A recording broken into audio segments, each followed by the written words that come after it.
too. And not everybody eats fish. So it's like, oh no, you should eat fish. But then it's like, oh, but there's so much heavy metals and la, la, la, right? So it's like, no, it's all about how much you have or how much, right?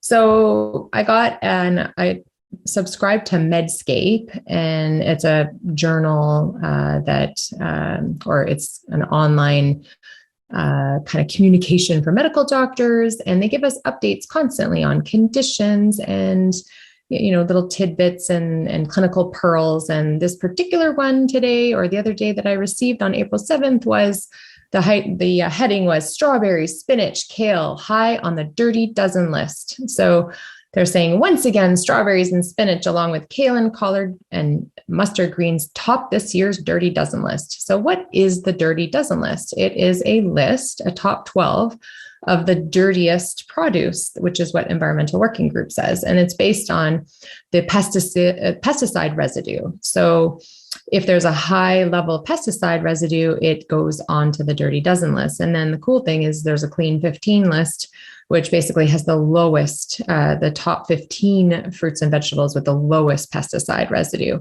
And so let's talk about what that actually means. Like, what does that mean? Like, how much pesticide is in the food, correct? Right. So the dirty dozen means these dirty 15 food, they have the most amount of pesticides on the food. So like you are going to be consuming it. Right. And then so they don't actually specify necessarily like how much like the residue they're finding, but they are basing, they said to produce the report, the Environmental Working Group analyzed 44,000 samples taken by the FDA, and they test a subset of the produce, and they're looking at percent of samples tested with detectable pesticides. So it's basically finding detectable pesticides, percent with 2 or more detectable pesticides, average number of pesticides in a single sample, and they're looking at an average amount of pesticides expressed in parts per million. So apparently it's a low amount, but still detectable. Now, if it's detectable, do we want that in our body? I mean, I don't personally. And I think that although this brought up a really good point, this article saying, a lot of people will argue against, the Environmental Working Group's work in that it's creating fear. I totally get that. It might create fear because people might say, oh my goodness, well, if those fruits and vegetables are high in pesticides and I can't afford the other fruits and vegetables, or I can't afford organic, then I'll just buy boxed food. So I get that fear. Yeah, I'll just eat Kit Kat 3 meals a day, right? Because there's no pesticides and buy Cheetos. Right? Yes. However, that's not the solution. So I think the solution is a balanced approach, right? So they're basically ranking these fruits and vegetables, the 46 fruits and vegetables, and they calculate a score, and then they drop the list. And the industry criticism is that it's creating this fear. But if you, let's say, can't afford to always buy organic, or you don't even know how to shop organic, that's something to consider too, because it should say certified organic. It shouldn't be just an orange sticker that says organic, because unfortunately people in grocery stores play off of the minds of consumers, and they'll just say, yes, organic. Well, of course the fruit and vegetables are organic because that's an organic material, but certified organic means that the fruits and vegetables have been grown in soil that has not had pesticides in, I think it's a certain number of years. I don't remember the number, but I think at least minimum 3 years. So it's possible that the soil previously did have pesticides from previous fruits and vegetables grown in that soil, but it's significantly less. And there's got to be a minimum number of years to be certified organic. And I love that you bring this point. I'm just going to cut right in because my husband is one that is included in these groups of people that are like, I don't buy it. Like, meaning I don't believe whatever they say anyway. So like, why bother? Do you get what I mean? So it's like, I do. I don't fully trust when they say it's organic. So I'm just not going to pay attention at all and just buy what's the cheapest. Right. So it does help to look at the list to understand what are the top ones that are high in pesticides, and then decide when you're in the store. So let me just share the list so that we can kind of talk it through. We'll and actually, as I'm Mm-hmm. talking, as I'm grabbing and screen sharing, it's important to note that there is research to say that couples who follow a nutritional regime that is high in pesticides have a lower fertility outcome, and we or a lower pregnancy outcome versus those who do consume fruits and vegetables. And then also sperm is analyzed pre and post removing pesticides from their diet or switching to organic fruits and vegetables actually had an improvement in their sperm parameters. So these are smaller studies. They need to do more research, but it's still really intriguing. And so I think it's important in general, not even if you're trying to make babies, but I mean, if we're trying to keep oxidative stress low and chemicals low in our body, and we're already breathing in a lot of stuff we can't control, why not, at the very least, when we're choosing fruits and vegetables, try to purchase those that are organic versions of the ones that are highest in pesticides. So for example, spinach and strawberries were the top two once again in pesticides. So when you're in the store, if you have the option to buy organic strawberries, that's what you would do versus, the regular ones. And same thing with spinach and the collard greens. Now, if I switch to this, can you see that, Mary, the other screen? Can you see the clean 15? Yes. So there's the clean 15. And so for those that wait 1 second. So you will mention well, you know what, because this is going to be also on a podcast. So not everyone's going to have the visual. So obviously, if you're on here, you get to see it right now. But if you don't, then you can, if you're listening to this through the podcast, you can always go back to our myfruitology.com and we will have it listed there for you as a link. So that will be the best way. Sure. Yeah. Absolutely. If you're in a grocery store and let's say you don't want to purchase the organic strawberries and spinach because they're way overpriced, then you can hop over to the clean 15 and say, okay, what fruits and vegetables can I buy that don't need to be organic? So perhaps instead of buying spinach and Swiss chard, you're purchasing asparagus and cabbage, and then you're purchasing mangoes, for example, instead of the strawberries that day. So it's trying to find, reasonably priced organic. But I mean, I buy a ton of apples and strawberries, and they always are, personally, I've purchased the organic since the years of fertility I switched over. And grapes are high as well. So that also includes wine. So if you're somebody who consumes wine, try to switch over to certified organic wine, because that actually does exist. And so you're basically trying to lessen your chemical load.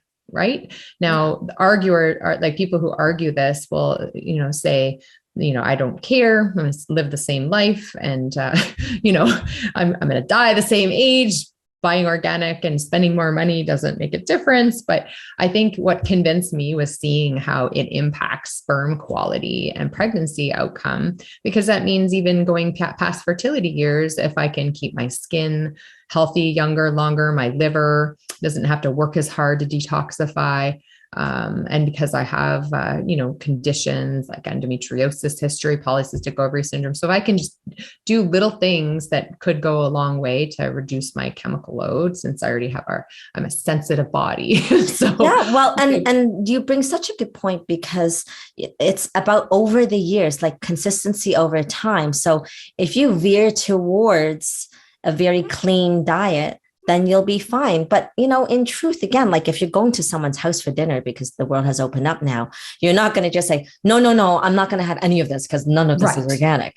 It's creating that fine balance. So obviously a little bit will be fine. Really. Yes. Okay. 100%. But it's just not like consistently consuming it all the time. Right. And eating part of the dirty dozen all the time. And so there is choice. And so here's a practical thing for you. What do?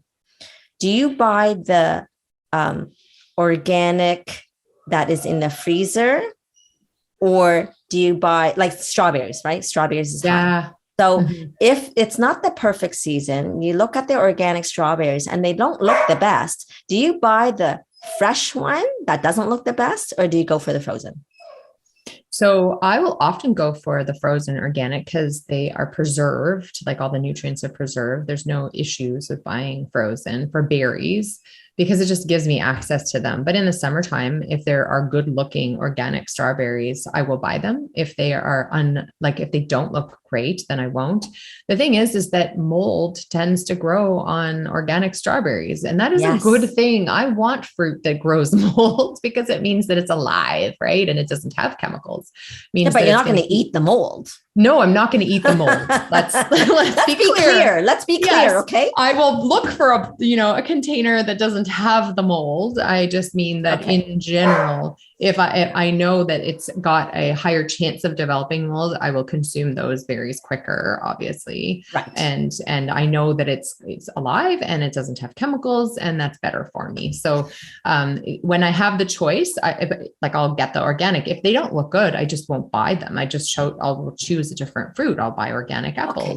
So I buy a lot of spinach. Okay. So this is really, really, really important. So do you guys get this? So it's not like, okay, because this is what happens. Oh gosh, I want to make a strawberry salad, a strawberry spinach salad. And I go to the grocery store, the organic looks bad. And then you're like, oh my gosh, now what do I do? So then you're like, oh, fine, I'll just get the normal one. Right? Right. So you're saying that is an option. So in that case, 100%, if you're determined to make a strawberry spinach salad and there's no organic option, then go for the regular strawberries because you're passionate to make that strawberry spinach salad on that day. Buy the organic spinach and get the regular strawberries, but regularly in general, try to buy the organic versions of the strawberries and spinach when they're available. So you don't want to completely you don't need to be militant. Yes. So, and I think this is the most important piece of information here. And because we're looking at it in your life in a practical way versus you should do this, you should not do that. And then you feel guilty. Yeah. And you feel needs to be horrible. And then you have anxiety around it. It's like, oh my gosh, now I'm not going to ever have a baby because I ate these pesticides. Yeah, it doesn't work that. It's like you said, it's overall load and years of consumption. And, people report feeling so much better after, let's say, 3 months of switching to organic. I think part of that feeling so much better is because they're actually eating more produce. They're making an intentional effort to have a balanced plate. So half the plate, vegetables, some fruit, some starchy carbs that are healthy and non-refined, that aren't necessarily bread and pasta. Instead, they're eating whole grains like brown rice and quinoa, and they're eating root vegetables, and they're having some fresh salmon or a rainbow trout 3 times per week. So they're making all these shifts to get better hormones, and they feel generally better. So whether or not that's because they have less chemicals, I don't think it's that. Years worth of less chemicals would have more impact, right? Yes. However, in sperm samples, those are tested 3 months after a consumption of organic and eliminating pesticide, fruits and vegetables with more pesticides. So those sperm assessments for studies are based on a short period of time, which is pretty impactful. Like that's shocking to me.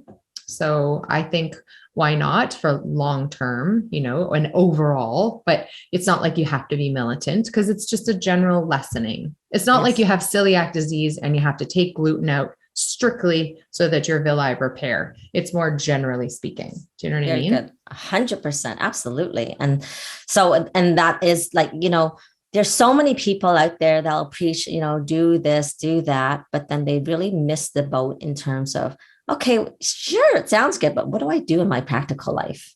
Yeah.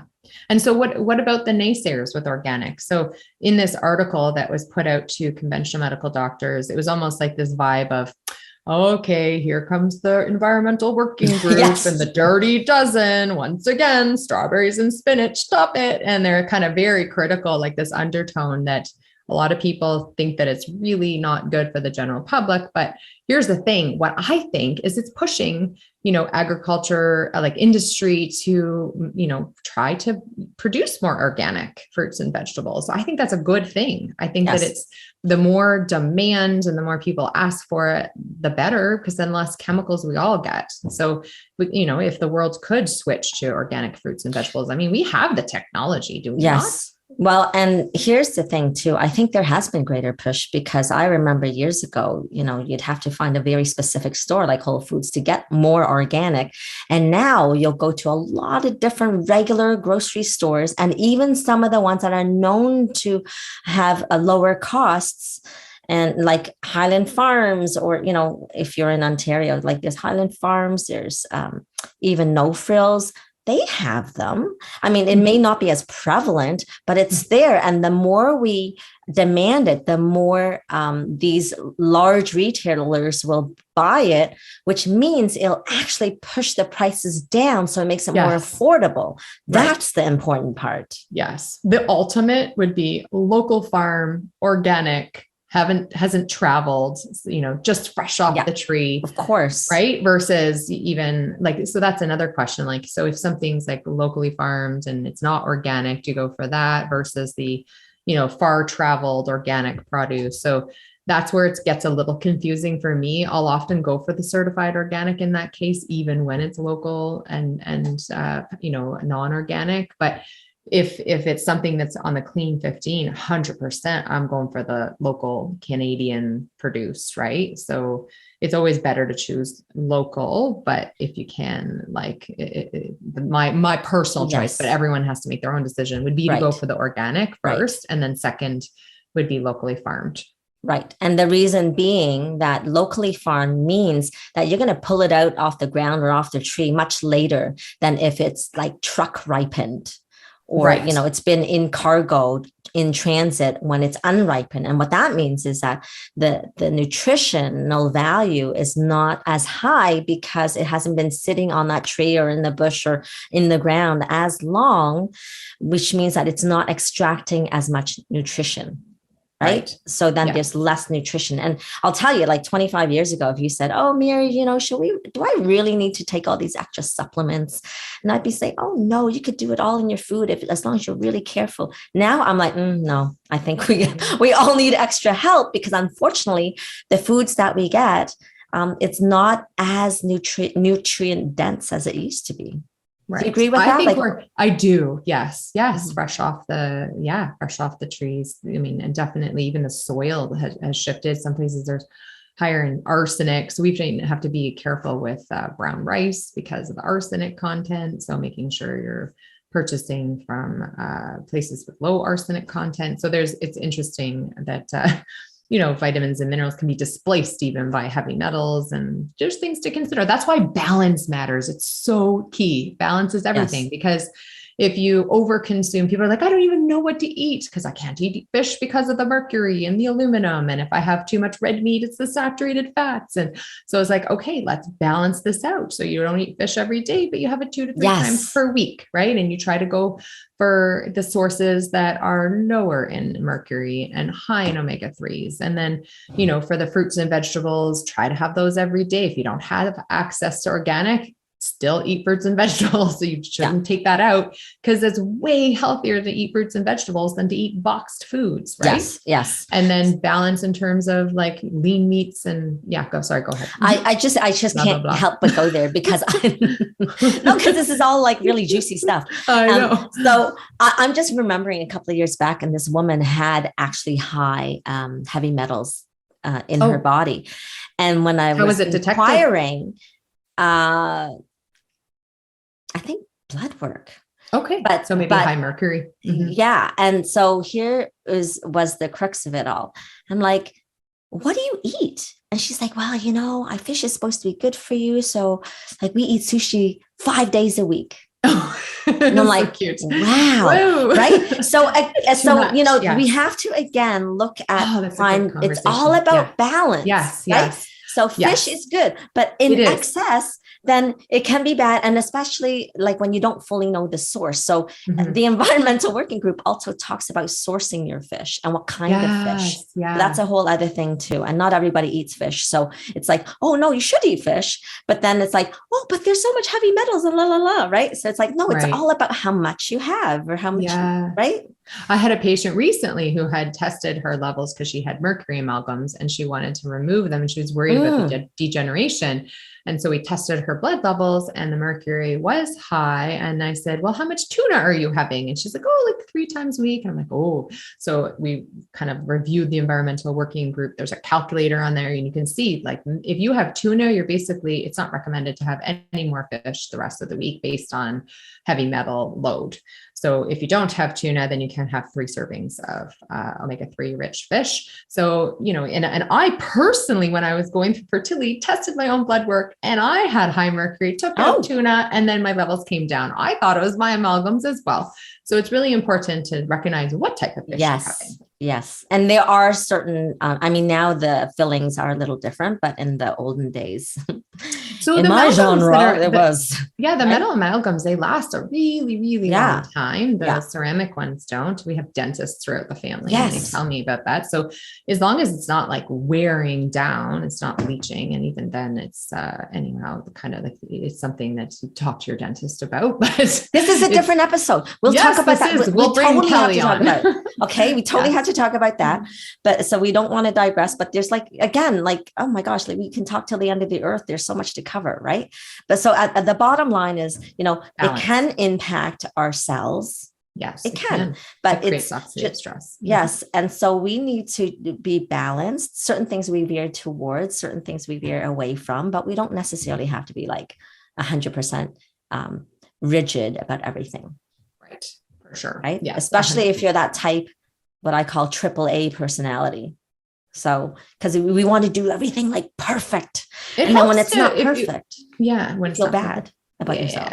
Yeah. Oh, yeah. No, we don't want that. It does help sometimes to go 100% doing something for a month to see kind of what am I like, to push yourself to like which fruits and vegetables are high in pesticides versus not. And then be more flexible because now you're just way more familiar and you get into this habit, right? So when you make a lifestyle change, it does help to kind of go as close to 100% and then drop it and make it like more of a lifestyle change, like 80-20. Because if it's not sustainable, then there's no point in in the first place. Exactly. And I also believe in going hardcore when you're like wanting to treat something that is actually there, right? As we mentioned in another. Correct. Yeah, exactly. Mm-hmm. All right. Is there anything to add before we close up shop? No, I think we covered it all. Updates in fruits and vegetables, organic versus non-organic. Should you do it if you can, and always choose fruits and vegetables over boxed foods. Yeah. So move over. Yeah. So if you're just catching this at the end, you can go back to it because it'll sit in our Facebook page, but then you can also go on to My Fertology where we'll have it there forever. Right. With links. Yes. With the links. Yes. So go back. The article from Medscape and the links to the Dirty Dozen and the Clean 15 and Seafood Watch. So you can, or the seafood choices. Yeah. So share, comment, and, even give us ideas of what you want to hear about, because we do listen and we want to serve, and so that you can make informed choice that is good and right for your life. Right. Without guilt. Without guilt.